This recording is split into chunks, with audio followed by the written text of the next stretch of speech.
आज आपण कुरकुरीत कोबी मंचुरियन गाड्यावर ज्याप्रमाणे मिळतात त्याचप्रमाणे अगदी घरच्या घरी अगदी सोप्या पद्धतीने तयार केलेले आहेत.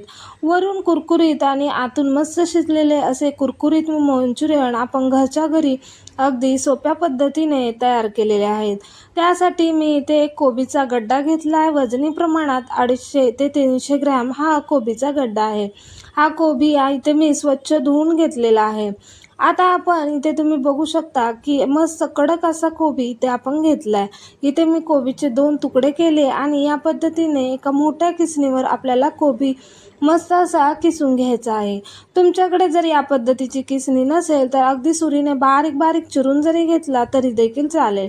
आता इथे मी सर्व कोबी किसून घेतलेला आहे. आता यामध्ये सुरुवातीला आपण चवीप्रमाणे मीठ टाकून घेणार आहोत. इथे आपल्याला मीठ कोबीमध्ये छान असं या पद्धतीने मिक्स करून घ्यायचं आहे. त्यामुळे काय होतं, कोबीला स्वतःचंच अंगचं पाणी सुटतं. इथे आपण थेंबभरही पाण्याचा वापर न करता हे कुरकुरीत कोबी मंचुरियन बनवणार आहोत. इथे मी 1 वाटी मैदा घेतला आहे आणि 1 वाटी कॉर्नफ्लॉवर घेतलेला आहे.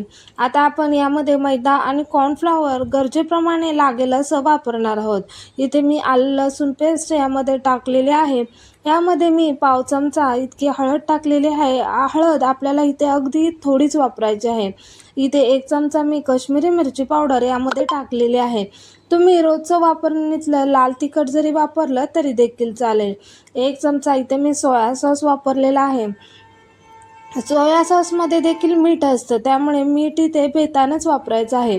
आता सुरुवातीला इथे मी पाऊण वाटी मैदा आणि पाऊण वाटी कॉर्नफ्लॉवर यामध्ये टाकून घेणार आहे. आता आपण मस्त असं हे मैदा आणि कॉर्नफ्लॉवर यामध्ये एकजीव गोळा करून घ्यायचा आहे. इथे आपल्याला पिठाचा अगदी घट्ट गोळा देखील करायचा नाही, कारण जास्त घट्ट गोळा जर केला तर आपले मंचुरियन घशात दाटल्यासारखे होतात. इथे तुम्ही बघू शकता की या पद्धतीने अगदी मस्त असा मी गोळा केलेला आहे, परंतु मला थोडेसे पीठ पातळ वाटत आहे. त्यामुळे अगदी 1-1 चमचा आणखीन मी यामध्ये मैदा आणि कॉर्नफ्लॉवर टाकून घेतलेला आहे. आपण जो मैदा आणि कॉर्नफ्लॉवर घेतलेलं होतं त्यातलं 1-1 चमचा मैदा आणि कॉर्नफ्लॉवर आपलं उरलेलं आहे.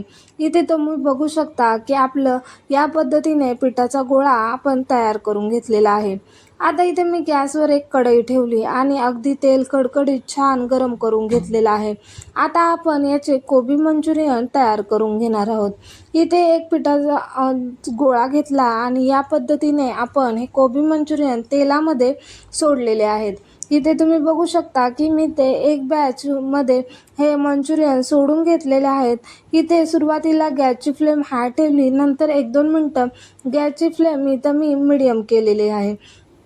आता इथे आपण मस्त असे हे कोबी मंचुरियन अलटीपलटी करून छान असे तळून घेणार आहोत. इथे तुम्ही बघू शकता किती छान असा रंग आलेला आहे आणि मस्त असे आपले हे कोबी मंचुरियन अगदी घरच्या घरी अगदी सोप्या पद्धतीने हायजेनिक पद्धतीने तयार होतात. तुम्हाला जर हा व्हिडिओ आवडला असेल तर व्हिडिओला लाईक करा आणि चॅनेलला सबस्क्राईब करा. इथे तुम्ही बघू शकता की मस्त असे आपले हे कोबी मंचुरियन तयार झालेले आहेत. आता शेवटी 1 मिनिटभर गॅस पुन्हा हाय ठेवायचा आणि हाय फ्लेमवर हे कोबी मंचुरियन तळून घ्यायचे. त्यामुळे काय होतं, आपले जे मंचुरियन आहेत ते अगदी मस्त असे कुरकुरीत तयार होतात. इथे तुम्ही बघू शकता किती छान असे आपले हे जे मंचुरियन आहेत ते तळले गेलेले आहेत आणि अशा पद्धतीने मस्त असे 4 ते 5 मिनटं हे कोबी मंचुरियन मी तळून घेतलेले आहेत. मस्त असे आतपर्यंत हे शिजले जातात, अजिबात कच्चे राहत नाहीत. इथे तुम्ही बघू शकता की या पद्धतीने सर्व मंचुरियन मी एका ताटामध्ये काढून घेतलेले आहेत. आता आपण याच पद्धतीने दुसऱ्या बॅचमध्ये देखील हे मंचुरियन टाकून घेणार आहोत. अशा पद्धतीने आपण हे सर्व मंचुरियन इथे तयार करून घेतलेले आहेत. इथे तुम्ही बघू शकता की मी इथे दुसरी बॅच देखील याच पद्धतीने तेलामध्ये हे मंचुरियन सोडून घेतलेले आहेत. इथे आपल्याला हे अलटीपलटी करून याच पद्धतीने 4-5 मिनटं हे कोबी मंचुरियन तळून घ्यायचे आहेत. इथे तुम्ही बघू शकता किती छान असे हे आपले कोबी मंचुरियन अगदी घरच्या घरी हायजेनिक पद्धतीने मस्त असे कुरकुरीत तयार झालेले आहेत. अगदी मुलांच्या आवडीचे कोबी मंचुरियन आपण घरच्या घरी अगदी सोप्या पद्धतीने वाटेल तेव्हा करू शकतो. इथे तुम्ही बघू शकता वरून कुरकुरीत आणि आतून मस्त असे शिजलेले आपले हे कोबी मंचुरियन तयार झालेले आहेत.